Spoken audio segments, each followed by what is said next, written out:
Good afternoon, everyone. My name is George DeSalvo, and I'm a childhood friend of Karl, if you might say. We met when we were going to Polytechnic Institute of Brooklyn together, and we were both electrical engineers, only studying to be electrical engineers. Even though Karl and I didn't spend decades together, Karl was always a bigger factor in my life than that time might suggest.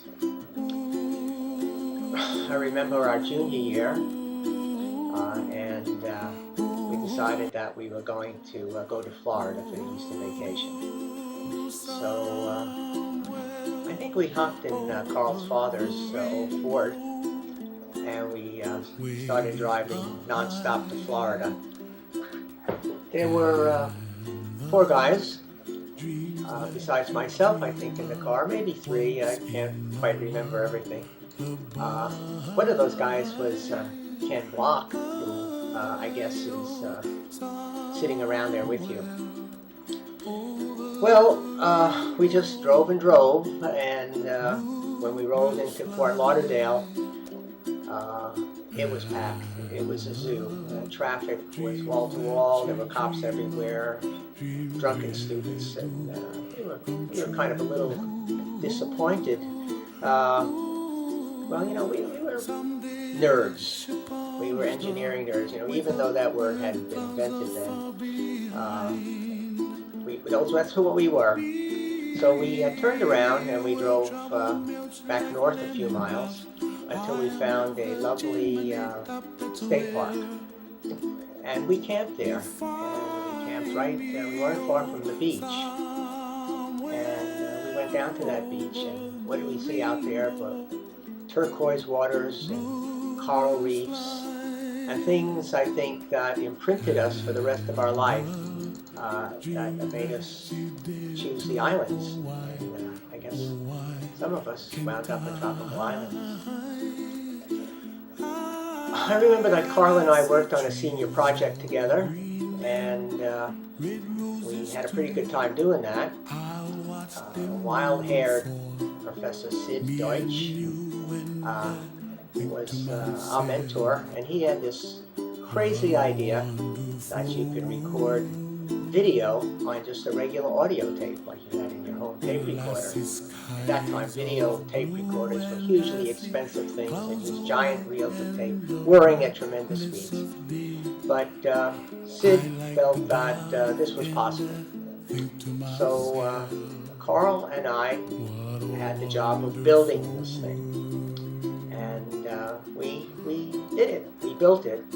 And Sid's idea, though, it never made it to the marketplace. That technology that he used, and to you technical people, it's called pseudo-random scan. It was used, though, to show us the first pictures that were ever taken of man walking on the moon. So that was a pretty good, cool thing. At the graduation ceremony, Sid went out of his way to thank our parents for the help that we gave him. And, I believe Karl's mother and mine just got so puffed up, and they were so proud of their sons. Well, after graduation, we and some of the guys who took the trip to Florida went to work for IBM in a garden spot of New York State, Poughkeepsie, New York. In those days, you have to remember that a computer, not nearly as powerful as the one in our cell phones, filled whole rooms and took a lot of cooling and a lot of power. So we were the guys who were going to change that technology. Well, Karl got the best job of all of us. He was working on the most advanced projects that IBM had in Poughkeepsie. And fundamentally that was to shrink the room-sized computers into something smaller, eventually winding up with what we have today. But Karl wasn't all work for IBM. He liked other things too. He lusted after a Jaguar. But all he could afford was a really clapped out, kind of run down Jaguar XK120. But of course he hadn't worked much on cars, but he was a German and had great mechanical ability, and he was sure he could get it back on the road. So he and I spent a lot of time during a frigid Poughkeepsie winter working on an unheated garage to get this Jag in shape. And it was a fabulous car, and I don't know if you can see it in this picture on my phone. But it's truly a classic, probably worth about $1 million today.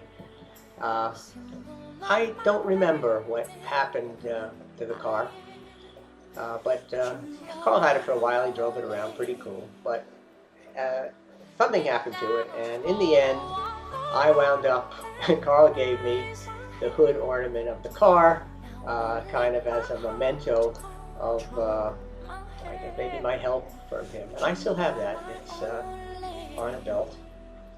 It still fits me, by the way. Anyway,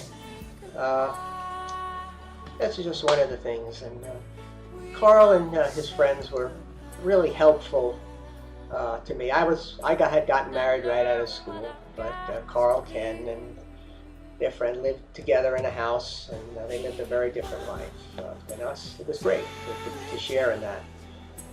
But my first child was born. He was very sick, and he died within a few months. But Karl, he was there to give support, and that was nice. But after working for IBM for about 3 years, the guys decided that they weren't really cut out for that kind of work. They were more suited to live on the beach, and they took off for Hawaii. And well, I guess today is proof that that was a good decision. I visited them a few times in Oahu, met the wonderful Mary, and kept kind of in tentative touch over the years. My parents celebrated their 50th wedding anniversary back in the 80s, and my mother's dream was to go to Hawaii. We flew her there, and Karl and Ken hosted her and my father, and they had a great time. So, kind of brings us up to near time when last year I heard that Karl was kind of not well, and I decided to make a quick trip to Hawaii to see him, to the Big Island. I'm really glad I did, well, someday we're all going to make the passage that Karl has made. I made it a few weeks ago, and maybe we'll find out whether the old friendships last through that passage. Well, take care, everyone. Sorry I couldn't be with you. And, I guess as you guys say there, aloha. And as we say in Pioneer, ayo. Bye-bye for now.